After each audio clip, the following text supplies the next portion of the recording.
What's up, everybody? Welcome back to Binge Empire and our coverage of Spartacus, House of Ashur. This is episode 9, Those Who Remain. And there's a lot who remain, but damn, we lost a real one, let's say, hmm this episode. Incredibly excited to talk about it. This show just keeps getting better and better and better. I think, Luke, you have a little bit of something you would like to cover before we get into kind of the scene by scene breakdowns that we have so much fun with. Yeah, so it's been almost 5 or 6 episodes since I brought up the IMDb scores. I haven't truthfully been keeping up with them, but I want to do a check in now because I just love this show so much and I feel like it should be getting high ratings like all around. And I'm just going to read off what we have right now for the first 9 episodes. So the ninth episode, which aired within the last 24 hours, can't really go off that yet. The numbers haven't solidified, but it does seem like the trend for the season has been going up. I'm just going to read it front to back for the first 8. So we had 6.8, 6.8, crazy, 7.1, 7.4, 8.1, 7.5, 8.1, 8.1, 8.3. So it is trending up. I still think all those scores are just lower than they really should be, but it comes with the territory when it's like a controversial type of show like this. That's TVMA, but I am happy with how it's like landing towards the end. It seems like the end of the season's picking up, and I am hard pressed to not say this was the best episode of the season. Maybe I'm biased because all the big players are coming in and like everything is starting to pay off, but I thought this episode was amazing. Did you guys agree? Oh yeah, this was every scene glued because hmm every scene meant so much. And it's great to hear the trend of those ratings of the episodes. It sounds like the down voters have gotten tired and haven't made it all the way through the season, which thank God, because exactly like you said, I have looked forward to watching the episode every single week. It has been such a joy, and I love talking about it too because I love getting your guys' side, picking up on things I didn't think of, and then theorizing about what's to come next week is always the best. And I am so excited to talk about what could possibly be in next episode. All right. I think, honestly, without further ado, we can probably just get into this, scene by scene, bucket by bucket episode breakdown. As a reminder, if you're joining us for the first time, potentially, first of all, welcome. But we try to take these scenes in as big of a group, rather, as possible, just to have, a bit of a larger conversation. We can kind of pick out what we really want to talk about. We can kind of, skimp over and not really touch on some things that we don't want to talk about. But this TV show is TVMA. As Luke mentioned, we're probably going to get into maybe some TVMA conversations, although not a ton really happens in this episode along those lines. But nonetheless, just a little bit of I guess, a warning, whatever the hell you want to call it beforehand. But the first thing I would say we have to talk about here is just something that really sets the scene for the whole episode. So it's Ashur and Cornelia just have this kind of initial, I guess you could call it a confrontation here. Big part here is just that Cornelia basically tells Ashur, like, listen, if Pompey marries Viridia, he'll have his ear in the Senate and be able to sway them against Crassus and Caesar. I'm telling Caesar, you should talk to Crassus. This shit is not good. And dude, Pompey and Caesar eventually showing up in this episode. I think Kyle, you said you watched the preview before this, which I never do that. So I had no idea. I'm sure you were fist pumping at the idea of these two big players making an appearance, especially since it wasn't the finale. And we're probably going to get some more Caesar scenes next episode. I don't know about Pompey, but great way to set the stage for the whole penultimate. Yeah, I unfortunately saw the thumbnail as I was clicking the episode, which had Caesar in it. And I was like, Mm, damn it. Because last episode, I was talking about how much I freaking love when Caesar's on screen because he's such a powerful character that he was being talked about when he was only, I don't know, maybe 12 minutes of screen time or something like that in the beginning. So to have him back was just a treat. And Cornelia, too, man, she's such a firecracker. Like mhm. I love whenever like Asher messes up because she is always ready to be like, dude, like you're just like one little snap of the fingers away from getting rid of Crassus's patronage, and then I'm gonna kill you. Like she is just so like Yeah. forward about how much she hates him and how much he is below her station. So I love their back and forths, and I think she had a phenomenal episode as well. Yeah, I think one of the main reasons why this scene was even like a kind of its own bucket for me was mostly around the question of that I had last episode of kind of this what is the one to one here of Viridian marries Pompey, and now he's more Mhm. likely to listen to Gabinius for whatever reason. She kind of spells it out a little bit here of like I think I just mentioned that Pompey will have Gabinius's ear in the Senate and be able to sway them against Crassus and Caesar. I think I was already under the assumption early in the season that that was already the case. You know, they kind of painted Gabinius as an ally of Pompey. I mean, I guess the marriage maybe solidifies it even further and just makes it more and more likely. I don't know why I guess that felt so confusing to me, but they kind of addressed it within the first minutes here as we see things do not go to that plan in this episode, which we will talk about. But kind of an interesting almost segue off of me watching the preview into the Calidus Vigil. Another thing here where I kind of mentioned like he probably won't come back to the Ludus. They're probably chopping up his femur like as we speak, and you know Tarkon's crying in the cages under the arena. We get his full body being brought back to the Ludus, and someone I think it was Kenfo25 who has been a big fan of, not a big fan, but a supporter, let's say, over multiple platforms kind of said like you guys should watch the previews because Calidus' body comes back, even though you said he wasn't come back. And I'm just like, that's why we don't watch the previews. So we can Right. sound stupid, but we just kind of have no idea what's going to happen next. But we got some interesting, things happen here. Tarkon and Doctore have an interesting conversation over Calidus' body. Achillea and Doctore have an interesting kind of conversation too. And then we have like the actual burning of Calidus' body here. Yeah, so obviously very touching with Tarkon and his dad's body. He even brings up, the last words I had were him with him were not great. And of course is like every father-son relationship has had those moments, that's not going to change, how much love he had for you, which I loved all of this because Calidus really like Tarkon was his pride and joy, even though he was straying towards the end. So it was really touching. I wasn't the biggest fan of how Chorus treated Achillea during this conversation. Like kind of saying like she didn't really deserve to see Calidus's body because she was so new and that was his son and he's getting Calidus's body ready for the funeral rites. But it was weird too because of course his last words were honor uh Calidus's memory and let past transgressions go with Tarkon. And I'm like, she like already did. Tarkon Mhm. was the one that was stuck in the mud. So I think the conversation later with Chorus and Tarkon really kind of pushes it forward and like makes it make sense. But I didn't love how Chorus was like, hey, like you're not allowed to see the body at all. But I don't know, it's tough.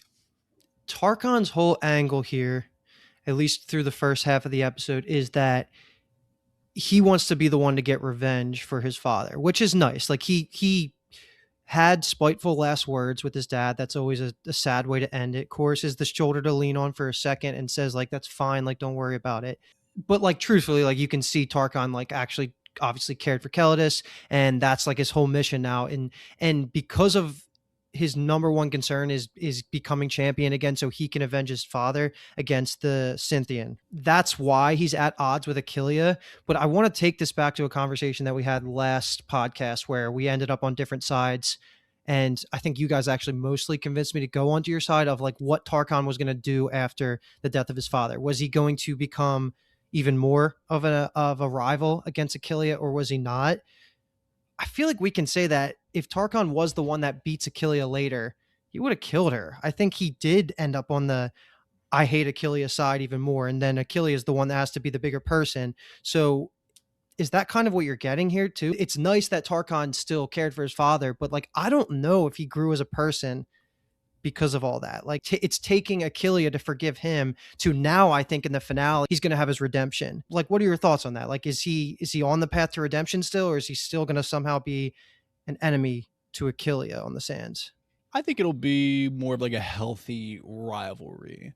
I think he's kind of taken that first step towards redemption only through the lens of he clearly is kind of beat up inside about how everything has gone. I think we talked about that so much that like, okay, Yeah. story of these three is going to go probably one of two. Like, how is Tarkon going to learn the lesson? Is it going to be through his own death, or is it going to be through the death of someone he loves? Whether it was going to be Kelladus, whether it was going to be Alada. Obviously, it ends Mhm. up being through Kelladus, and it's just kind of the start of it. He doesn't seem to be the most emotionally mature or like developed. I mean, how could you blame him? He's been a slave his entire life, and that obviously restricts maybe like your experiences through the world. But I don't know, I was pleasantly surprised, maybe not surprised, but like I was happy to see that this is the way he was acting. It wasn't crazy that like he was going to drop everything against Achillea. His mindset was like, I want to be the one to kill the Scythian. Like, it should Mhm. be me. He doesn't really factor Achillea into that equation beyond the fact that she's kind of the obstacle to getting that done. And before you jump in, Paul, just directly off that, like Kyle, do you think that Tarkon would have killed Achillea Yeah. if the situation was reversed later? Okay. Yeah. I So think, in that yeah. way, I feel a little vindicated about my opinion at the end of the last podcast, because like if that moment didn't happen of Achillea being the bigger person, like he still would have went down the evil route almost from our perspective. Now the path is there and I'm fully on board of he's going to be fully redeemed, whether he sacrifices himself in the finale or just works with Achillea. Like, I think that's like the obvious path now. And that will be a satisfying conclusion for sure. Yeah.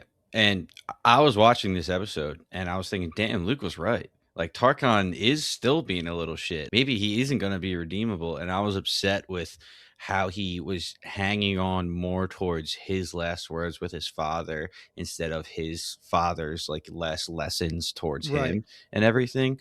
But I guess obviously he's going through stages of grief. And his like mindset, like you guys already said, is to get revenge. It is his duty to get revenge.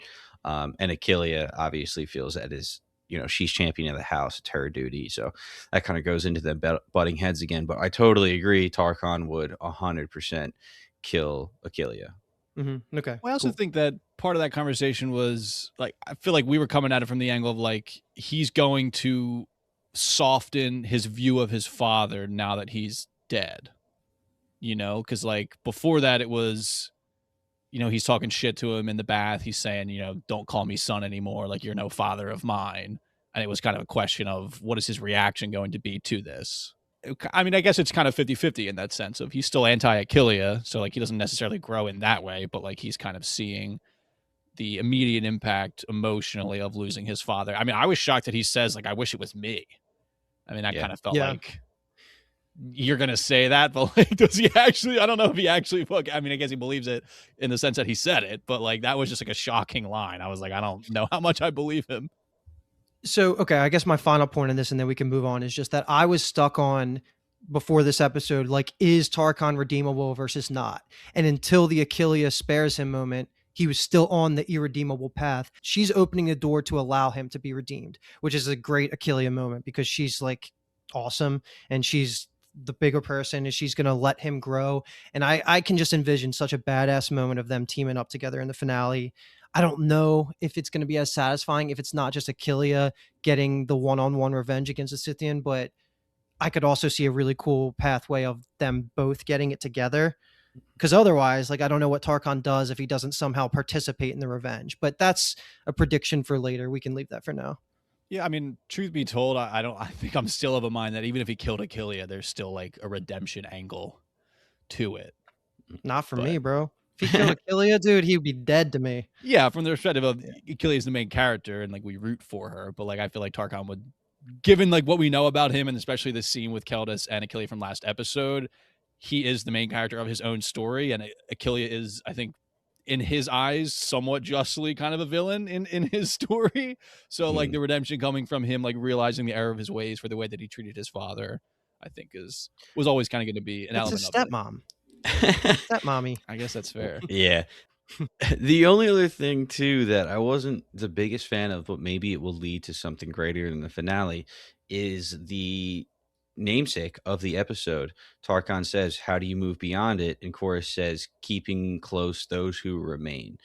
And I thought after he said that, I was like, all right, So Tarkon's gonna approach Achille and be like, "All right, I'm sorry. Let's do what's best for the house and honor."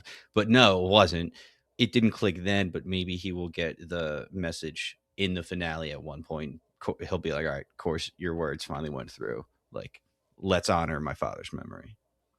Yeah, yeah. The Mhm. last thing I have here is that gratuitous toe shot of Calidus's like busted up toes felt a little unnecessary, but Didn't see that, so just some not dirty exactly sure. ass toes. I was just like, okay, you can have him clean, like maybe his abs. I'd rather see that maybe than his fucking busted up gladiator toes.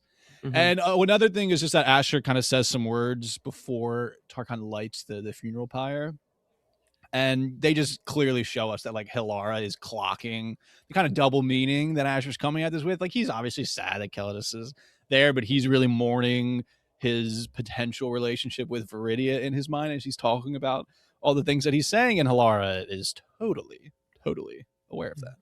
There's like a very quick like training montage that I don't think we really need to talk much about. Achilles just like going buck Loved wild it. on everyone. Was Yeah, so So good. she's just cool. absolutely beating ass, which is good to see. She's just like so focused and determined now. But I love that Doctore just uses the word evaporate as a Yep. command. I Mhm. wrote that down. I 100% wrote that down. I was like, "That's so cool." He's like, "Evaporate." Yeah. Awesome. Arado's spitting some stupid shit to the champion of the house, saying, Yeah. she's a wild C word. Doctor just looks at him straight up, says, "Evaporate. Get out of here. You're useless." I Let's loved it. add that to our vocab in our friend group. I think you want to 100%. talk about irredeemable. I think Arado is kind of in Yeah, that yeah. category. He's just gonna be Oh, a C word, as Paul would say. Not that Mhm. you say that word, you say C word. yeah. Yeah, Just to wait. clarify for everyone out there, that's not a common aspect of Paul's vocabulary. All right.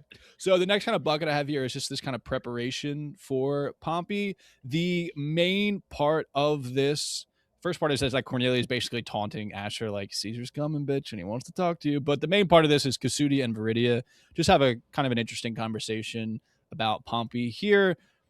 Every time Viridia has a conversation with anyone in the show, she just comes out looking even better somehow from it. So just wanted to give this a little bit of time if needed. She is distractingly beautiful in this scene. It was Yeah. hard to take notes on it, but the actual like meat of this conversation was just her being introspective. Like introspective's not the word. Her being inquisitive about Pompey, like asking him what kind of man he is, and we get the first description of his personality, which is can be charming, but he's really cold. Is like the main part about him, and we get that all this episode. And he, lived up to being like a selfish, like narcissistic Roman that I had in my head that is like this general that's accomplished and all that. So she describes him correctly here. So I'll give Kasudia like, the praise of like having that objectivity. But, like then they get into the one comment, which is kind of funny that we brought it up last episode about her uncle, who is a Yeah. possible obstacle. I doubt that. I mean, he actually might come through next episode because of the fact that he is now the head of the family, so he's Mhm. going to have some say. So I guess yeah, I mean Servius, correct? So he's going to be an obstacle, I guess. Yeah, That man. just sounds kind of like a villainous name to me, like Uncle Yeah. Servius. It's not as obvious as I've just been watching the Lord of the Rings, like Worm Tongue. It's like, okay, that guy's obviously evil, but like, Yeah. Uncle Servius, when she said that, I was like, okay, that doesn't sound. My expectations would be subverted if he's just kind of like a goofy, happy-go-lucky guy. He just seems like Mhm. he's gonna be like a little hunched back, like kind of twiddling his fingers, like yes, paterfamilias. It's it sounds like Severus Snape, and he Mhm. was a villain for the longest time. And then spoilers if anybody's not seen Harry Potter, but kind of turns out kind of good. So we'll see. Mhm. But yeah, I love all that paterfamilias talk last episode. They were hammering that word home, got us discussing about it, which actually now could be a big plot point. So I love that we kind of went through the entirety of all that, and I understood this way better on the first watch through. Yeah. But as Luke was saying, a lot of this whole conversation, the one line Viridia had was so funny because Viridia asked like, "What's he like?" and Kasudia gets so like calm and her demeanor changes. Viridia was like, where the hell was all this enthusiasm that you had at the Yeah. beginning of this, marriage proposal? And now you're freaking look like you're depressed. Like you're freaking me out here a little bit. I was like, yeah, that's a great point, Viridia. She never called him hot, right, Pompey? Nope. No, I mean Yeah. he's a little on the older side, to be kind. Yeah, But yeah. I love Viridia's line of "Legend presents cold company. I would know of the man." It's just like, yeah, that's our incredibly intelligent, most eligible bachelorette in Capua. All right, so now we get Pompey's arrival. So we have a grand procession, or as Cornelius so aptly describes it, a storm of shit that Ashur has conjured. Basically, Caesar's arriving, but Pompey gets this real reception here. This is where we get a little bit of our TVMA beginning here in this episode. Just the first time Pompey meets Viridia as well. Not a ton here, but just kind of if there's anything that anyone took note of. I was cracking up at the random shot of the two Capua citizens that are just like, ugh, like she doesn't deserve that man. And they're just like gossiping for a second, never to be brought up. But my actual real comment here is I was a little surprised at the coloring difference between Caesar, who is dressed like a traditional Roman in my head, versus this like yellow white tint that all of Pompey and his soldiers had. I just, in my head, Roman's red. That's what I always usually think of. Yeah, I don't know if the white kind of armor is like a Pompey specific thing or like a consul specific thing. I'm not entirely sure, but it does allow him to stand out. I think it does visually, kind of communicate his elevated status in that way. So that's successful. Yeah, the girls just, with the yiddies out, just being like, Pompey. It's just like so. I mean, he was probably, if not the most famous, the second most famous person in the whole republic. So it's just like, yeah, you might as well take your shot, girls. That's what I was thinking. The conversation must be so funny. Quickly, a higher ranking official's coming through. Get your yiddies out, girls. Just wild. But I also thought what was even more wild was Pompey coming up to Viridia and saying, "Lest I laid eye on you, you were but a child." And I'm like, now we're gonna get married. And I'm like, that's such a weird thing to say, bro. But I guess whatever, you can say whatever you want. You're Pompey. And Luke, what you were saying about those two women saying like, "Oh, I wish my husband died so I could be the bachelorette." Spartacus killed my husband. Statement. Yeah. That aspect. I wish Spartacus killed my husband, which is a great callback kind of the original series. And then I just like too that Pompey went up to Ashur and was like, "Oh, this is the Syrian." So it just shows how high of a position Ashur has become. Obviously low ranking compared to everybody around him, but where he started at as a slave gladiator to Pompey is talking or knows of him because Caesar's talking about him. I'm like, that is a really cool just mark that you made. It basically feels like just a little bit. Yep. The Syrian, I mean, you're being known as kind of the one, which is not the worst thing in the world, but Ashur catches Caesar's wrath kind of at the end of this, where he basically says to him, "Smile or I'll rip your fucking throat out," basically, because Ashur looks just like a wounded dog, because he is, and he's not trying to hide it, which is the perfect segue into kind of this next scene, which is they're back at the house of Ashur. Caesar has returned, and he just starts basically, grabs him by the throat, and they give him the ultimatum. That's basically, Gabinius has to die. You got to do it, or Crassus renounces his patronage. So the kind of options are pretty, it's pretty easy to kind of make the choice, I guess you could say, because also I forgot, yes, and they also add that Crassus is going to fund the new arena. Ashur will be the game master. It's literally everything he's ever wanted behind door A, and like maybe Viridia behind door B, and Ashur's just like, shit. Season 1 and season 2 Ashur, which season 2 is a prequel, that doesn't actually count, is salivating at this. Like, I can't even believe that he isn't like, "Yes, sir, let's fucking do this." Like, that is the perfect offer. And I just love that because we've been talking about the arena. I doubt that means we're going to get it next episode, but that does mean if there's a season 2, like almost for sure, we're getting that arena back. Definitely. And when Caesar tells Ashur, option 1, you kill Gabinius, I'm like, he's in love with Viridia. He's never going to do this. What could possibly be the second offer to make him do this? And he brings up just control of the games, all the games in Capua, and whoever's in it. And I'm like, that might make him question a little bit because, like Luke said, literally that's all I feel like he's ever wanted, and he couldn't even possibly imagine being in the position he is in. So it was definitely rocking a hard place, it seems like. And that's a free victory point every turn if he gets to host every games. Like, so that's Say ridiculous. less, say Yeah. Dude, less. You know how I know all about Blitz. that. Spartacus board games should just pay us for how much we promote this shit. Yeah. Yeah, it's funny to think like episode 1, the main conflict was we got to get one guy on the sands, and now we're presented with the offer of, hey, let's own the new arena, basically. And Mhm. it's just, and we're at a point where we can legitimately say no to it, and it makes a ton of sense of why he would say no. And that's just good story development. That's just good character Yeah. development. That's good plot progression. I thought it was so interesting that Ashur directly references Viridia in his kind of initial rejection of it, and where he's like, Viridia loves her dad, or whatever he ends up saying. And the mask is like totally dropped. Like Cornelia teases him about how he loves Viridia, I think earlier in the episode. Like everyone just kind of knows, but I just thought it was notable that he like explicitly says like Viridia wouldn't like that I do this, which was kind of funny. But I love the end of this scene because it just presents like a very interesting contrast to the original series of where Caesar kind of taunts him with this a little bit, but he says, you know, you stand a free man, Syrian, and you know, all of the agency that comes with that, the choice is yours. And like the first season of Spartacus, they're all slaves. They have to do everything that they're being told. And now Asher, like he truly is a free man. Like he can do whatever he'd like, but he's almost essentially a slave in this situation because does he really have that much of a choice?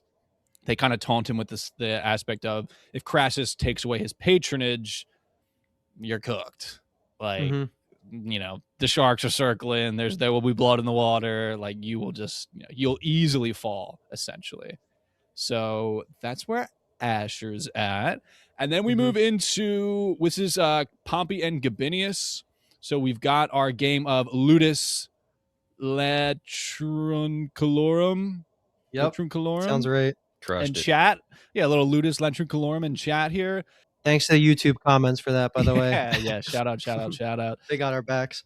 Just a very interesting conversation here. I love the set piece of the game kind of mirroring where they're at in the conversation of where like Gabinius is saying like, well, there's one way, and then he slides like the piece through the gap, and then like he makes like a risky move when he's saying like one thing about Viridia, or he makes like a feint and he's lying kind of about Viridia. I just thought that was a really cool way to kind of structure this very important conversation. And something that caught my ears, and just correct me if I'm wrong, but this is more just characterization for the big players. Pompey's number one concern that differs from Crassus is Crassus cares about power and money. And I think he says that here. But Pompey cares about like rewarding the men that have been participating in the war and like helping them succeed. Is that kind of what you took from that? Because it was just really like a throwaway line, not a throwaway line, like a such a unimportant line compared to everything else that they were talking about, that I just, that's the only note I took on that. And is that really like their main difference, is just power and money versus like caring about like the soldiers that he's in charge of? I think it's power in different ways. So Crassus sees power through money itself and what it can buy, what it can get, and that's kind of like the tax break stuff. Pompey is positioning himself as like, I just, you know, want to give all of my veterans their, you know, deserved due, their money and their land, but that is an additional way to obtain power. You know, at this Sure. point within the Republic, there's kind of a little bit of a degeneration in a way of, you know, soldiers fight for the Republic versus soldiers fight for generals at this point. So it's more at the soldiers fight for generals. So Pompey's in a way like if he does that, he's basically buying the loyalty of all of those soldiers. They will just kind of die for him at that point. They'll just be Hmm. Pompey's men. So he's presenting it in that way, but it is itself still a power play. Cool. Okay. Yeah, I was gonna say it feels like both sides are seeking power, but Kyle, you put that in a very digestible way. If power can mean different things, so that makes a whole lot of sense. Yeah, and Um, Pompey is like the military man. You know, Kasudia mentions it. It's also a part of the conversation that happens in, you know, the end of the original series of where Pompey's kind of returning from Spain as a, you know, a war hero, and Crassus is like, well, we can't let him also get the Spartacus laurels. he does eventually let him do that, but like Crassus is just kind of the richest man, so money is his kind of direct route to power, while Pompey's is more through like the military and like kind of that kind of reputation. Cool. Dude, you guys gotta read the Will Strength of the of the Many. Few and the Will of the Yeah. Many. Yeah, just the whole hierarchy. It's so great. Listeners out there will definitely know what I'm talking about. But yeah, one other thing about this conversation, just really liked, they're playing the game. Pompey asked a weird question about how bends her mind towards the will of the husband, talking about Viridia. And like Gabinius doesn't know how to answer it as the father. And I guess the answer of she grasps meaning of the word duty is like a very good way of saying like I guess she'll listen to you. But like Pompey, the way he was previously spoken about via Casudia and Ashur talking, I think it was Ashur, Gabinius said like, he throws his wives like to the wind or whatever. Yeah. Something, it's known, right, that Pompey mistreats his wives, and that's why, Gabinius is like so hesitant, right? I don't know if mistreats towards like the realm of like abuse. I just think he kind of views them purely as like objects of power and influence. It's Okay. not like he's marrying these women out of love. He's probably just marrying them for, I don't know anything, honestly, about like his legitimate history of wives. But it seemed like they painted it to me of he just like kind of uses them in advantageous situations where like he'll marry in this moment for like an advantage. And then once that kind of spent itself, like he'll just, toss a wife aside to move on to another one. That's a better marriage in the moment, and then now Mm. this is kind of what he's doing with Viridia in that sense of he probably wasn't thinking about Viridia at all ever. And then, he gets the word, hey, we're interested in this. He sees the advantage in it. So now he's into it. Let me ask a question then, just real quick. So we're not supposed to take that as just purely like a lack of a better term, a sexual angle. It's more about like she'll do his whims no matter what it is. So I think my answer right there was more towards the line from whatever earlier of like the way that he is with wives. I guess, he just kind of tosses them aside. I don't know exactly the way to take the whole pliable, like Yeah. what is she like? That could be any way. I took it more of like, he just is looking for absolute complete obedience from a wife within the marital house. That could obviously Mhm. mean the marital bed as That's well. And The what I'm trying marital to band? determine in my head, but I guess yeah, it's yeah. kind of And you irrelevant can at this see point. Gabinius is like, oh man, that is so not Viridia, but let Yeah. me say Yeah. what I gotta say here to kind of get him to agree to it. And I guess that's what I was kind of asking, is because I thought Pompey was saying like, "Oh, is she like a proper Roman woman?" And I feel like the answer to that is no. Like she Yep. was just having a conversation about Asher about, breaking those predetermined bonds of what, we should be before basically we even lived our lives. And, being a Roman wife, that means one thing and she wants something else completely. So it was just weird because it felt like Gabinius was basically lying to Yeah. Pompey. Which he But was. Yeah. okay, so that makes me feel better because I was confused about what exactly he was trying to get across there. So, Yeah. and then weirdest thing of that whole thing, at the end of that, he says, "Yeah, you lost the game, but gained a son-in-law." And Casudia and Viridia come in. Does Pompey literally look at Viridia and say, "I look forward to Yes. consummating the union Yep. of"? Yeah. That is though in front of her. Weird, just weird. That's just who he is. He doesn't, he knows he's the guy. He knows he's the guy, and he acts like he's the guy. Yeah. Yeah. I guess he is the guy, but a guy I Yeah. want to kill, not a guy I want to follow.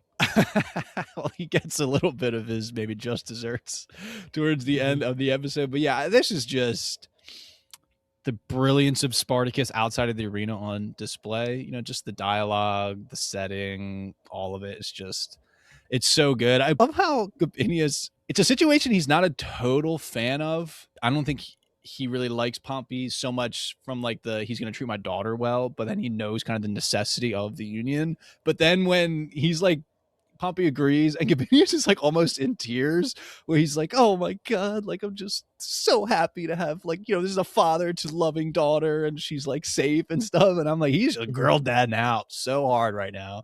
And then Yeah. like you said, Pompey just turns right around when he sees Viridian. He's like, I cannot wait to bang. It's just like, damn, just let Mhm. disrespected my man right in front of him. Tough, tough stuff. Okay, so after this, we have Pompey now is going to the house of Ashur. He arrives here. You get a little bit of a scene with kind of Tarkon and Achillea. I believe, Paul, you kind of already brought that up of where this is kind of their first interaction. It's hostile. Achillea is trying to make things a little right, but Tarkon is just so one track minded. It's basically give me the title champion or basically fuck off out of my face. She's not going for that. But they're kind of like, all right, Chorus comes and says, Pompey's here. Let's get it popping. So we've got Pompey's on the balcony. He's talking about the rebellion. You're talking about, the season 1 finale and the shield jump stuff that we all love. Mhm. And he just organizes a contest that ends up being Achillea versus Tarkon. Did you guys have any doubt in your mind at all that Achillea was going to whoop that ass? No. Me There, neither. there was a passing thought of Oh, yes. will Ashur just be completely embarrassed if his champion just loses in front of him? But end of the day, I was like, Achilles got this hands down. She like leveled up past him like 2 or 3 episodes ago, and I don't think it's like you can get the one up on. I think she's just a better fighter. That montage definitely showed Yeah. that her drive was different, and she's shitting on anybody that she's paired up against. So I agree. She's just feels like such a higher level. And maybe just headcanon, because I can't tie it to anything specifically of like time moving. I'm just going to assume that a lot of time passed because otherwise that hand is not usable. So Yeah, headcanon is that was a time skip. definitely. And that was, I think, part of the Doctor Achille conversation when he told Arado to evaporate, which again, freaking bring that line up any Yeah. possible time I can. Yeah, I mean, I guess once it's like the classic, I mean, absolute classic Spartacus of, all right, hey, let's have these two people spar. And then the person organizes, like, we won't steal. Yeah. It's just like, it always goes down like that. Asher handles it, I think, quite well. Pompey handles Achillea quite well in that sense. I was not Mhm. shocked that she's back talking because that's what we love out of our MC, champions of the House of Batiatas and Ashur. But he just kind of takes it. He's like, you know what, baby, I just logged in some hot young bride. Like, you fought well, you can take it. Do whatever. His life is for you to do with what you wish. So I was kind of shocked at how easily that kind of interaction Mhm. went, but it gets us to where we want to be later in the episode. So It was flashbacks to the Spartacus and Varro stuff, but like I didn't think that she was going to murder him right there. It just felt like Tarkon has a little bit more to do, so I didn't actually fear for his life in that moment. I knew something was going to happen. I am happy that Pompey isn't the stereotypical Roman pissed off higher up that would have just said kill him anyway. So I'm happy that it kind of went a different path than what we've seen in the past Spartacus seasons. Dude, Caesar and Cornelia just ready to shit on Asher anytime he speaks. They're rooting for Tarkon this whole time, basically, just to prove that Asher's picking the wrong fighter. Like they're, up in the pulvinus, if you want to even call it that. It's definitely not because it's just looking above the ludus. But they're like, oh, yeah, you were once down here, Asher. How did you survive? And he responds with by fortitude and wit, which I loved. And Caesar and Cornelia are just like, oh yeah, so who'd you backstab to get there? You Yeah. turned on your masters, you're a disgrace, basically, just ready to shit on him. And then the other thing that I hated about this scene, what on earth could Pompey possibly see in Arato that makes him pick him to fight Achillea? I'm like, what's this tiny guy got? Dude, Pompey's pick of Arado made me like Pompey less because I'm like, this guy obviously doesn't have the eye. He doesn't know what he's talking about. He's rock hard watching Achillea fight, saying she's bold beyond purpose, but he obviously has zero clue what he's talking about because he wanted Arado, and that pissed me Yeah. off. That was such a funny setup too, like thinking of that in the script, just kind of being like, yeah, let's get a Rado to come out and then let's get Achille to basically say that he sucks ass and won't be a challenge. You Yeah, I know? loved it. Yeah. So funny that they did that. And yeah, with the Caesar and Cornelia angle, I love the from humble beginnings to humble present is what Yeah. Caesar says to him, which is pretty funny. And we don't really see any Romans in any of Spartacus like have actual friendships. Like maybe gods of the arena, good Salonius and Batiatus in Yeah, like the first like 3-ish episodes are that's like what I was gonna bring up. legitimate friends. But other than that, we've never seen it. But I feel like Caesar and Cornelia would be awful friends to have. Like more so than the average Roman. They're just so petty, vindictive, like jealous. I don't even jealous isn't the word. They're obviously not jealous of Ashur, but just like the way that they operate is just like, oh my God, be afraid, be very afraid. Yeah. Yeah, They I get agree with that. along with Alithia pretty well, I feel I like. was I was literally just gonna bring that up. I was like, I wonder how that conversation would go because Alithia holds herself above everybody too, and it's like she would obviously be way lower on Yeah, they the would totem dunk on pole her. here.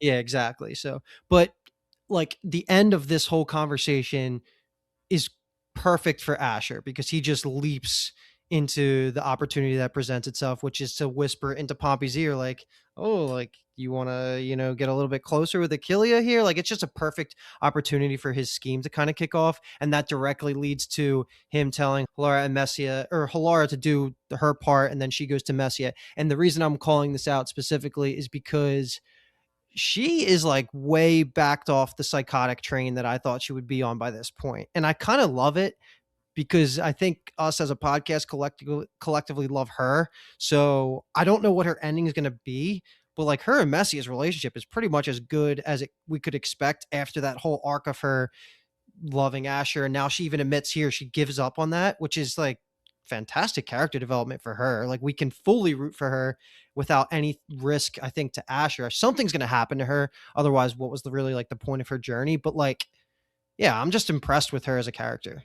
I think, especially with her reasoning being like to avoid bloodshed and ruin, that's like so much more maybe like team player thinking Yeah, than I was anticipating out of her. So yeah, I'm even like more interested in same. what her story is actually going to be because it's not the, I guess, somewhat obvious to us. It felt like because we were all on that train of, she's going to go buck wild probably and kill Viridia. Viridia. Yeah. Yeah. So, I mean, Where's there's this it, going? the jury is not completely out on that. We shall see. Yeah. But yeah, she's kind of taking this kind of heartbreak, I would say, and this sounds almost wrong to say, but like actually in line with her station, like she is at the end of the day a slave.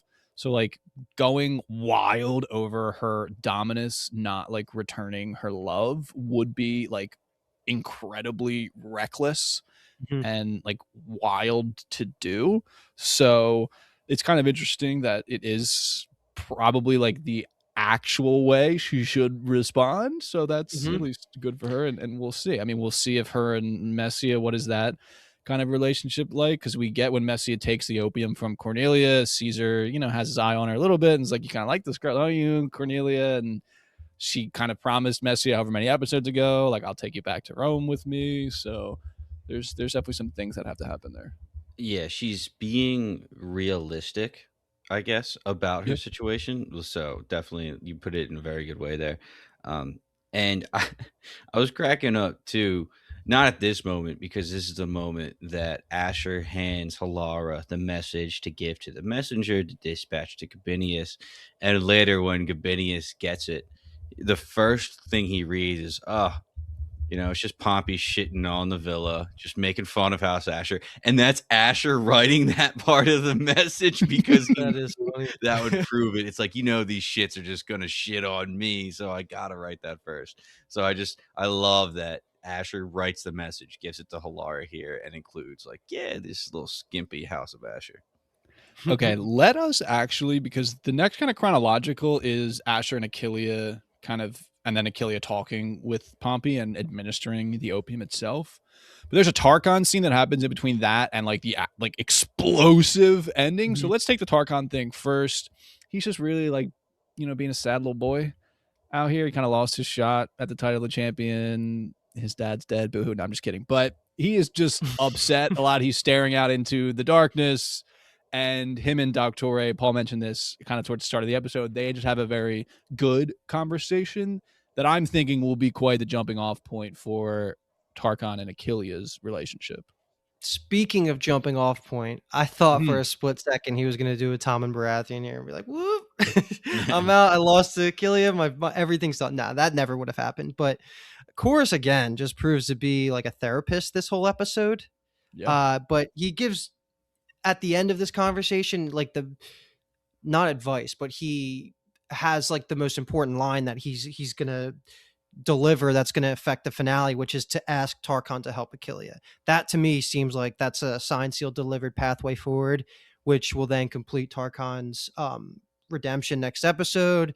It's going to team them up together. And like, I just think good things are going to happen for the people that we like because of this conversation, and just shout out Chorus.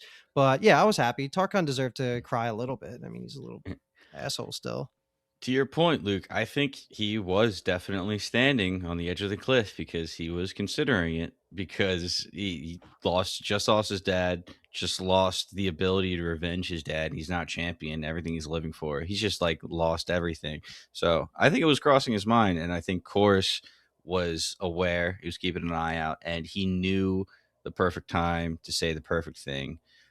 And I think the words that he walked away with was, Tarkon's talking about wanting to see Alada, and, Kelidus didn't think that highly of him. And Chorus just hits it with, Athena would not stand worthy of your affection in his eyes. And it's just, Mhm. again, how much Kelidus loved his son and just cared for him and wanted him to be in the best situation. I think that last line is really going to help push across the message to Tarkon. Yeah. Also interesting because that almost seems like something you'd be more likely to hear a dad say about like a daughter. Like he's not good enough for you. I feel like you rarely get the dad being like, your girlfriend's no good for you. So that Kelidus is was, he's progressive. yeah, I guess Yeah. for sure. That was just something interesting that kind of I took note of. I was just so funny that Tarkon was like, yeah, let me get a lot of Doctor. I mean, because Tarkon is grieving, he probably didn't laugh in his face, but probably internally, he was probably like, brother, come Yeah. on now. What are you doing? Mhm. Last time you talked to him, he threatened to throw you off this cliff. The only reason he Yeah. didn't was because he needed the bodies, and you're already in the games. Crazy talk from him. But I also love Tarkon was just like, okay, like if the cliff's so dangerous, like why isn't there a fucking wall here or something? And Dr. He has an interesting line because he says, some things defy repair in spite of will to hold otherwise. I don't think I understand what that means in the context of like what's actually going on, because it almost feels like the antithesis of what he wants to say to Tarkon. Because like to me, I'm reading that as like some things defy repair no matter what you try to do. But then he's trying to get him to repair his relationship with Achillea, it seemed like. So I'm not entirely sure Yeah. what that line was actually getting at. Mm. I don't know if he was saying like your heart is never going to fully be repaired. True. But I heard that and I was like, well, we'll see if these guys know what they're talking about, because that one went way over my head. I just wrote in all caps, interesting. Yeah. So we just recorded, so Binge Empire, you're listening right now, we're also covering industry on this podcast, and that show in particular, I feel like so much I go into the podcast for that, being like, there's a lot happening in this show and I'm liking it, but I don't think I'm smart enough to get some of this stuff, and I'm just sitting there being like, yeah, that was cool, this is Like deep as fuck, but I'm like, there's meaning, there's symbolism here, and it's going way over my head, but I'm still loving it. I thought you meant like the financial moves, like when she was like gating the whole hedge fund and everything like that. Because I'm trying to catch up on it all. I thought that's what you meant, but yeah, That's Kathleen. yeah. Kathleen's always Gotcha. asking what it means and saying Yeah. that she's stupid, and we have to say, don't say that. Mhm. Okay. So moving back now to the kind of Pompey storyline, we've got Ashur kind of initiating the plan with Achilea. Basically, doesn't really give her a ton of info, but he just kind of says, listen, follow my instruction. Something about him being hard won't happen, or whatever euphemism he uses for he's not going to bang Mhm. you. And we get basically that Pompey and Achille are having this chat. She, in my opinion, very obviously drugs him, put something into his Right? cup. But, we do Mhm. actually get a lot of Achille backstory, which is probably more where this conversation will go because the results of the drugging is more for the actual, probably final conversation. Swing and a miss for both of our guesses of it being her Yeah, daughter or it's her, funny. what do we say, sister, mother, anything. It was nothing. It was nothing like that. She was just like a king's guard, right? Like a Yeah. royal guard is the best way to think about it. And that's why she failed, and that's why she was like against using the spear. I like it better because I mean, there's no way we would have had the context clues to even guess that, but just more nuance to what she was in the past. And I like that she still respects her father for giving the quote unquote mercy of selling her to the Romans rather than whatever else they would have done to her. So just adds more to her, but that's probably all we'll ever get. Because what else are you going to really add unless you give us flashback scenes? So that's fine, but it was a cool line drop to give us more about her. Yeah, yeah, I really, really enjoyed it. In my head, we already figured out her backstory. So when she kind of dropped this and actually laid out what really happened, I was like, wow, okay. So her mindset is a lot different probably than where I had it, which, I respect where she's at now. But yeah, having the line, yeah, my father sold me to the Romans, followed by he loved me more than words can describe. I was like, you gotta explain that one to me. And then I was like, it makes so much sense. And it totally explains why she's such a good fighter too. We already knew she Yeah. was a warrior, but she was literally, like you said, like a guard to a royal. Like she was basically raised for this, it felt like. So I loved it. I thought it was much needed, and I didn't know that I needed it. Yeah. Yeah, it also kind of to me even gives a more interesting relationship between her and like the concept of like duty. She kind of gives that answer when Asher's kind of beating her up and being like, "Why do you fail? Why do you fail? Why do you fail?" I don't exactly remember what she says, but it is kind of around the realm of duty. And I think, you could have spun that like we obviously did of like, the duty of like a mother to a Hmm. child or a sister to a sister. But this, I think, is even more interesting along that Yeah. realm of kind of like duty, especially too with like kind of Viridia's take on like, what Viridia has to do of her duty for like the Republic and stuff like that. So yeah, it's like you said, unexpected but interesting nonetheless. The only other thing I have here is that the term guest of our fair republic is just what a dickhead. Like what an asshole way to fucking put that. That just like for sure caught my ear. But as we're about to get into, he gets a little bit of his comeuppance, a little bit of his just desserts, where, like Paul mentioned, Gabinius has received the letter from Ashur that is asking him to come back to or not come back to, but come to Ashur's villa.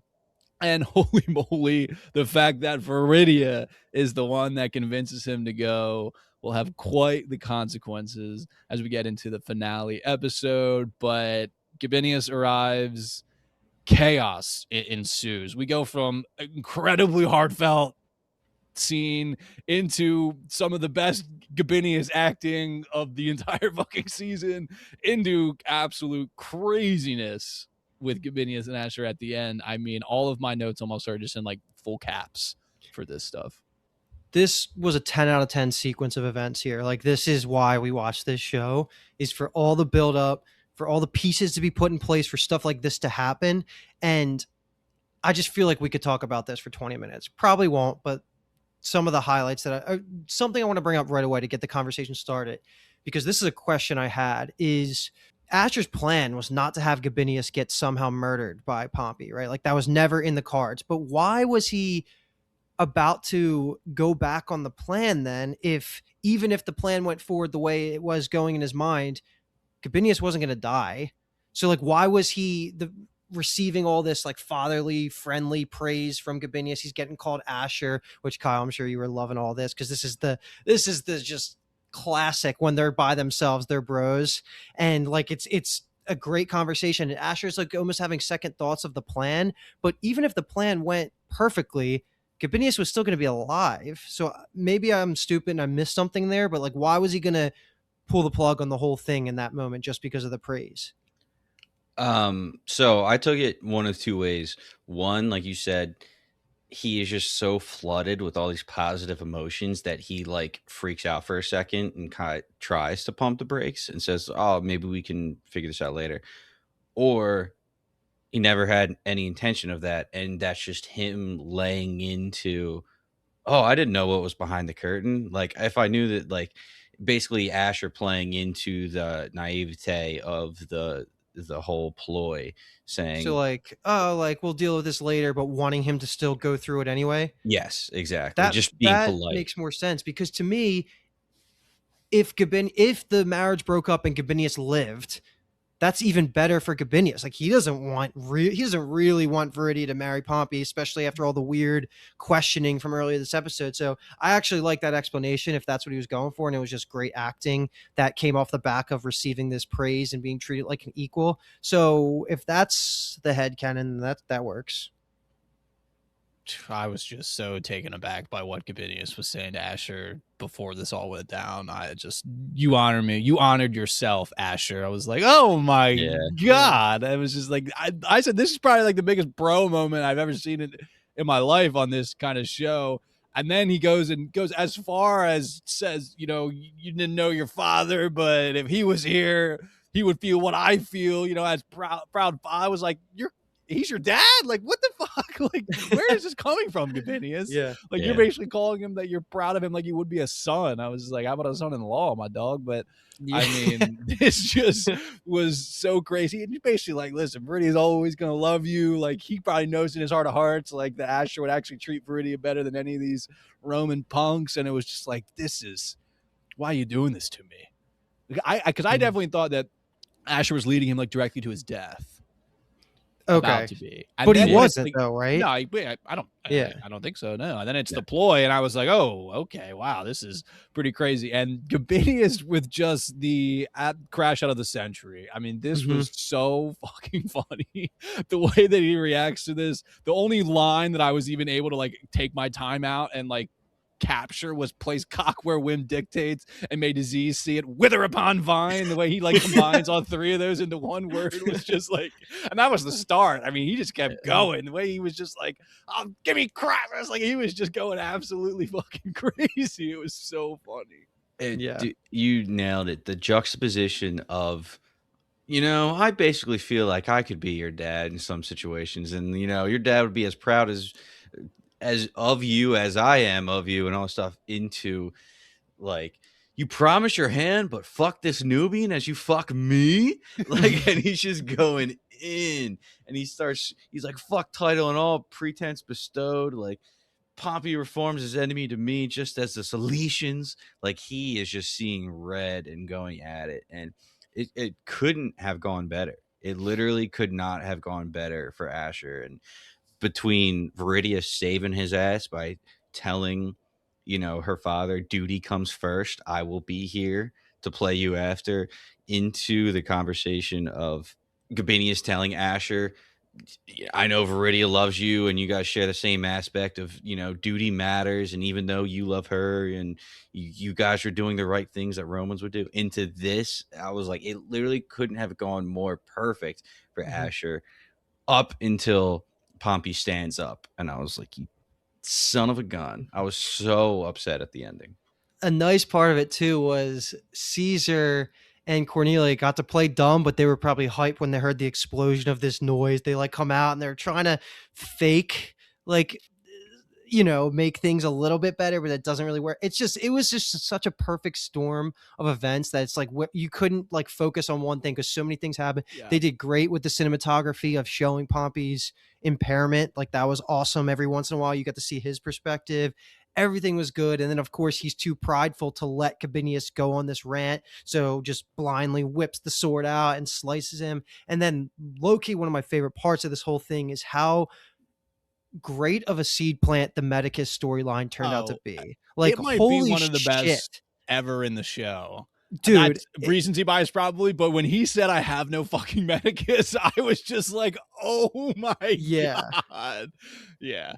it was just so well done. Like this could have been a finale like type of Yeah. scene that I almost would have been like, all right, that was fine. That was so good. Loved everything about this. Cornelia's reaction after Caesar takes Pompey and leaves the room, whatever, and she's like, good job, Asher, like that was fantastic, like everything worked out. And then she leaves, and then of course Asher like they didn't need to throw in the line of Gabinius realizing like that he screwed him over here. Like They that did. didn't have to happen, but Yeah, it they did, did. because it ended up being one of the coolest shots ever of like the blood being smeared on his face, and like the emotion of that Asher was portraying here was just a masterclass in acting. It was a fantastic scene. I can't think of a better scene of the season, right? No, my god, no way. Yeah, No. okay. The arena scenes don't even touch this from this When season. Chorus smears some of the brothers across the wall, that was pretty lit.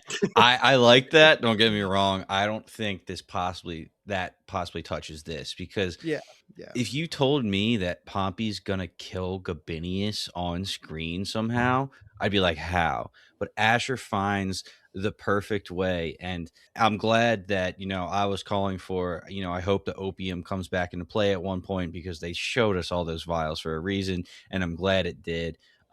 But that's the only way that you could get like a drugged up Pompey looking at Gabinius, and Gabinius is saying, bring Crassus so I can give him my full support, like abasing shit fuck Pompey, like just the most offensive things he could possibly say. Pompey just caught an avalanche of those as he's drugged up. So reflex kicks in, kills Gabinius, and you nailed it. The acting of Asher above this person who just basically said, I'm so proud of you, son, was insane. And what sick fuck in the writer's room came up with, it'd be crazy if like Gabinius was still alive and we kind of had Asher just smother him real quick. I'm like, oh It's my so God. bad, but it's It was, so good. It's so yeah. good, man. I think like Gabinius's last words also being like, she'll know. Yeah. She'll know.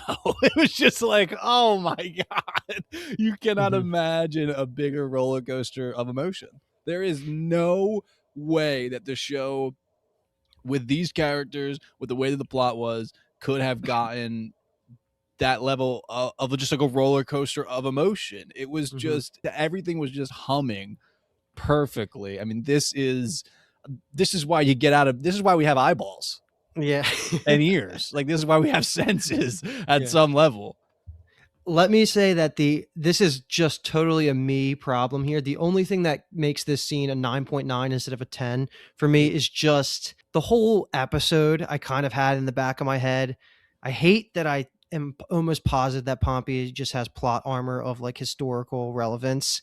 So like at no level did I think like he was going to die here, even though if it was like anybody else and I knew nothing about history at all, like I would have thought there was a chance that Pompey was going to be murdered here in some level. But like in the back of my head, I was like, he has to escape in some way. And because I truthfully for a split second was like, they can't have Achillea poison him because he just can't die. So, but I guess that's just me having like the stupid meta perspective on this one character. But again, like, 9.9 out of 10, if not a 10, like I can be convinced that was just an amazing scene. I think you have a point there of, having expectations for these historical characters, but I brought it up before with this being kind of an alternate timeline. I hope they kind of can Break. lean into changing history just by having, the butterfly effect. One person changes from killing Spartacus to, completely altering history. It would be interesting. But I agree with you. I was watching the scene and I'm like, I really don't think Pompey's going to die. He's Yeah. too big of a character and just got introduced. They handled it well with Caesar, like ushering him out. Like if you were to tell me next episode Pompey's not in it, like that's believable. I would hope Caesar's in it because I don't think that Cornelius like going to leave the Ludus yet. So I think he'll come back, but I don't think we'll see Pompey next episode. total guess. I have no idea. I don't look at the Well, trailers. I also think beyond the historical angle, I think Pompey being alive is just so much better for the story anyway. Because I think Yeah, that that's that like true. power struggle between him and Crassus is such a, while it's completely in the background, it's driving a lot of plot and especially future plot. But yeah, I mean, it'd be pretty crazy. Pompey dies and Ashur becomes the third in the triumvirate. It's Ashur, Caesar, and Oh my Crassus. I mean, that would god, that literally would be never happen, but so that would be cool. so That fucking it funny if that's what they did it. Oh my that is god. happening. What are you talking about? Yeah. You just called Well, it. I mean, Gabinius, I mean, to my knowledge, he doesn't die like this. There's like the Lex Gabini. I mean, maybe they do it here like posthumously, where like Crassus and Pompey kind of come to some agreement because of this blackmail that they have now on Pompey, of where it's, hey brother, we know you killed a senator, and we gonna tell everybody. So Mhm. like they can maybe work out something that way. But I mean, it's so much better that Gabinius is the one that died. I mean, the whole Viridia Mm. angle is just insane. I mean, like, can Ashur play this in a way where it's just him holding on to this secret, but he's actually getting everything that he wanted? He gets Viridia, he gets the arena, but he's just sitting on this Yeah. fucking just pit of guilt, and he loves Viridia, but does he not love her enough to tell her? It's just like, that's drama. He better not, dude. Just take this into I'm the just saying sunset, bro. Take a knee. that's drama though. You know what I mean? Yeah. That is Good. like, holy shit, that's gonna be crazy to watch. Like we have seen such a pure version of Asher come out with this Viridia that I feel like we're just waiting for him to go back into the scheming, no honor, never tell you. You know, I actually thought about that. Next episode maybe they do have a happy ending and they're sitting together kissing, and in the back of Asher's head, all I can think about is, I killed your dad, I killed your dad, I killed your dad. I'm like, he's can never be happy at that point, like truly morally happy. I And see I see the happy ending happening, and like they kiss, they hug, and then they go to bed as the last shot. Then he wakes up and he's in the underworld with Lucretia again. It's like, ah, and it's just like sunset. That'd be pretty Yeah. wild. I'm also kind of interested in like, how much does Achillea, Hilara, Messia like kind of know? Because you got to think like, okay, say Asher somehow is as tightly. I mean, I guess Caesar and Cornelia know, Pompey knows, so that's also like a wrench in trying to keep this secret away from Viridia.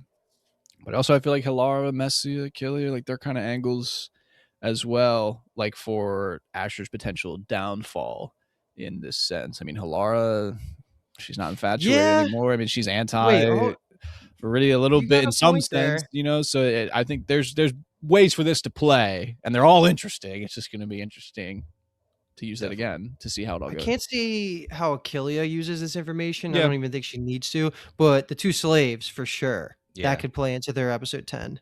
yeah, definitely Hilara and Messia. Which, Yeah. speaking of, I have said multiple times that I thought Hilara was going to be the biggest heartbreak of this show.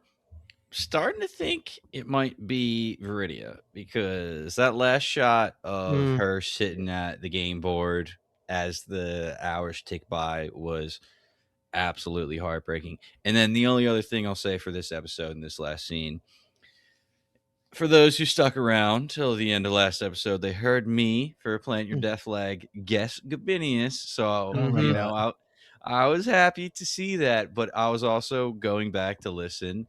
And it is so funny because I'm like, oh, I totally know how he's going to die. It's going to be Satyrs. Satyrs is going to be sent to kill him. And that's how Gabinius is going to die. I couldn't be further from what actually fucking happened. Nobody in a million years could have guessed how Gabinius would have died. So, Yeah, I really wonder how Proculus is gonna and Satyrs are gonna fit into the finale. Like, I don't, they can't be absent from it. Like, they seem like they're important enough to make an appearance. I just don't know how they'll connect to this plot because they don't have any information about it. So it's like, are we moving past them, or is there gonna be some twist that involves them? I mean, I guess we're gonna do Arena. yeah, So we got funeral because games. Achilles, yeah, okay, so yeah, never mind. That's how they're gonna play a part, which is gonna be cool. Yeah, I think we're definitely, again, we don't watch the previews, but I feel like we're gonna get some funeral games. We're gonna get the fight against the Scythian. Hopefully Proctus, in my opinion, sticks around and we get, Asher being kind of like the puppet master of the arena, and Proculus and all that stuff could be kind of quite fun For season 2, for sure. for a season 2. Yeah. I mean, Yeah. I guess I don't know, but I feel like they've planned things out for multiple seasons. So, I mean, it could be, they Please. have Please. the off ramp where like however season 1 ends could serve as a series conclusion, but I just feel like we're getting more. More. Yeah. More. Okay. Yes. All right. I think that is the actual like episode breakdown stuff. But as always, longtime fans know we got 2 segments, 3, 2 and a Two half. more quick segments. So let's just go right into what Paul was speaking about there, which is the plant your death flag. So just to recap, we're just guessing who's going to die in the next episode. We're going to do a special version of it for this one because obviously we're moving into the finale. So we're going to fantasy football style snake draft 2 rounds of this, where we're all going to get to pick 2 people. And right now the score is 1 Paul, 1 Luke, and Kyle is yet to score, but I'm feeling that he's going to get one like here. this game. So so just to stick with the ordering we've been doing this, it'll go Paul, then me, then Kyle, and then we'll reverse order where it'll Kyle, me, then Paul. So Paul, kick it off. Who I you got as your guaranteed death in the finale? I was so wondering who goes first because I felt like whoever went first would have a big advantage sure. because I'm going to pick the Scythian as Mhm. my death flag. I hope Achilles dies now. That would be so spiteful. So spiteful. That is just the most guarantee of all time. I'm pretty upset. I was hoping you overlooked it for something else. But anyway, I'm gonna go with Tarkhan as my death in this episode. So I get 2 here. Mm-hmm. I feel like the first one, I'll take the last living brother Ferox. I will take Satyrus because I feel like Doctori's been kind of sidelined a little bit, and they've been kind of teasing that final showdown. And I feel like that'll be like that itself is kind of a 1 season storyline. So I think that Doctor gets his, the final maybe laugh of that, or the final confrontation that they kind of been talking about. Then with my second, I feel like Gladiators is so tough because the Scythian is kind of the only. I mean, I guess Satyrus is a gladiator. So let me go to the Roman side of things, or maybe not the Roman side of things. How about we take Hilara? Damn it, dude! That was my pick. I will take Hilara. I think we expected a lot of big things. I will be sad if so, but I think it'll just be, there could be an interesting way to end her story within the next episode that will be very emotional and like impactful. Okay. Damn it. I was definitely going to take her, not be happy about it, of course, but Yeah. like I really think she has a decent chance of dying here. So I'm going to take very unconfidently Kasudia, where I could just see such tragedy falling to Viridia, and she just has to deal with both of her parents dying, finding out maybe some corruption was there with Ashur, and it could just be super, super sad. So I'll take Kasudia as my second pick. Okay, I like that. Gabinius goes 1 episode, Kasudia goes the next one. For my second one, I'm going to pick Messia because somebody stole that opium. Cornelia's going to know. So few people have access to it, and I feel like she could retaliate a little bit for as much as she loves her. So I'm going to go, what is that? The Scythian and Messia is my 2 on top of Gabinius last episode. I'm riding high, man. Misogynist. No, I was between Hilara and Messia for me. And I think I went more maybe with my heart versus my head. We'll see. You saying I dropped a C word all the time in the beginning of the episode? Yeah. Misogynist at the end. I'm just taking little shots at your character because you got the Gabinius thing right. Schmearing my name. All right. So we'll recap that, of course, at the end of next podcast. So yeah, final segment. And Paul, I think this one's you. Yes, sir. And that's going to be the BKM Real quick, I just thought of, I love that Chorus brought up the idea of seeing Opiter at the shores beyond, and he's still thinking of Opiter afterwards. Just BKM made me think of the love in the show. Okay, so don't make that face, Kyle. We are going to do a little twist here. We're going to do BKM Clue version with the headliners of the show. So we're going to do Bankil Mary of Ashur, Achillea, and Doctore chorus. But not only do you have to choose BKM for those three, you're going to have a location that you're going to have to pick for each one as well. And those locations are going to be the villa, the arena, and the pits. So you're going to have to bang, kill, or marry Ashur, Achillea, and Doctore, and you're going to have to say the setting of which you will do each deed between the villa, the arena, and the pits. Is it me first, right? Because I went last. Yeah, you can go first. Yeah. So I will marry Achillea in the arena with just thousands of adoring Roman citizens, and we will obviously immediately consummate the marriage upon the sands. And then I will probably bang Chorus because he is familiar with the ways of making love with a man. And we can do that. We'll do that in the pits. Nice. We'll do that in the pits. And then I'll kill Ashur in the villa because I won't feel great about it. I probably won't want too many people to know. So maybe I'll just stab him a little bit while he's sleeping or something. I don't know if I could take him on 1v1. So maybe I just attack him while he's sleeping. This is tough. I'm gonna have a different answer though. So I'm gonna marry Chorus in the villa because you just reminded me right there, Paul. He's still thinking about Opiter. This dude's a lover. He'll care for me for all my days. So we're gonna live it out in the villa. Plus, with the view of the cliff, I love it all. So we're gonna marry Chorus in the villa. We're going to bang Achillea in the arena just because, hell yeah, that seems like a show. That's fun. Let's do that.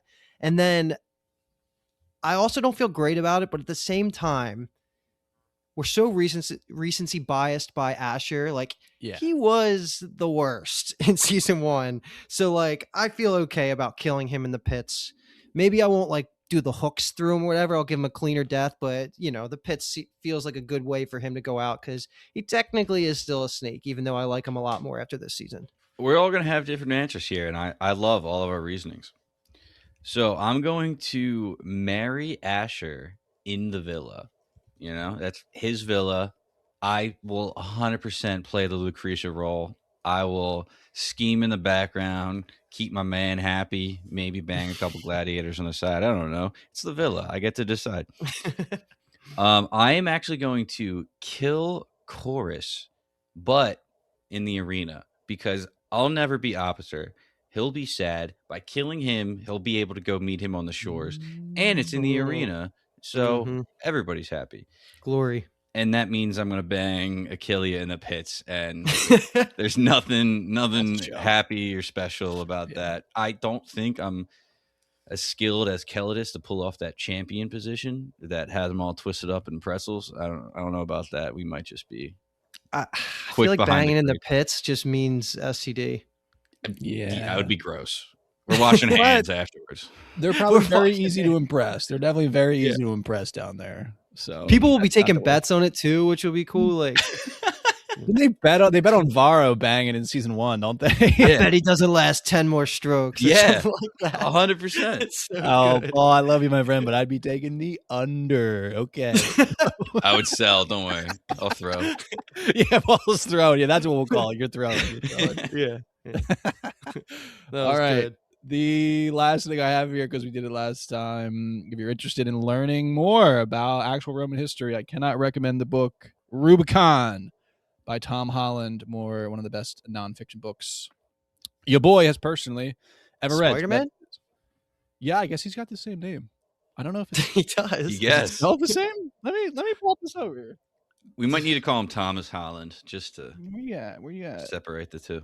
Yeah, Tom What if it? Holland. What if it's him? Holland. It can't. Timmy. Spider-Man wrote that shit. No, you can't be that good at two things. Look He's at good Timothy probably more than Chalamet. two things. Oh, that's fair. That's fair. But yes, Rubicon, the triumph and tragedy of the Roman Republic. So that's all about a little bit of what the period that this show is taking place in. Rubicon is directly referencing Caesar crossing the Rubicon and kind of descending the Republic into what eventually becomes the Empire. So highly recommended there. And that's going to be it. That's episode 9. Those who remain, we will obviously be back here for episode 10, whatever it may be called, whatever they showed in the previews, we don't know because we didn't watch it. So we're going to go in with our virgin eyes. And I can't be more excited, although it's probably going to be bittersweet that it's the last episode of this season, but we've had a absolute joy here. We're down for one last final ride. But the end of Spartacus is obviously not the end of Binge Empire. It's not the end of Bingetown TV as a podcast network. So I mentioned we're also covering industry here on Binge Empire. We're also covering Fallout, which is due to end soon over on Amazon Prime. And then we are also covering A Night of the Seven Kingdoms over on HBO, having a blast with that as well. So definitely do your thing. Check out those other shows on the Binge Empire feed, rather. And then additional feeds within Bingetown TV is going to be The Core, covering everything on Apple TV. That's on Hijack right now. We've got Unreal, which is covering reality TV. That's covering The Traders, the U.S. Traders, season 4 on Peacock. And then Final Form is our anime podcast, where we are currently covering Jujutsu Kaisen. So there's something out there for you, your friends, your spouses, your enter whatever Roman adjective or noun you might use to those in your life. We've got it probably. So check it all out, spread the word. And the best way to support us is going to be liking, subscribing, 5-star reviewing on whatever you are listening or watching on. We are Binge Empire, and thank you so much for listening. Evaporate.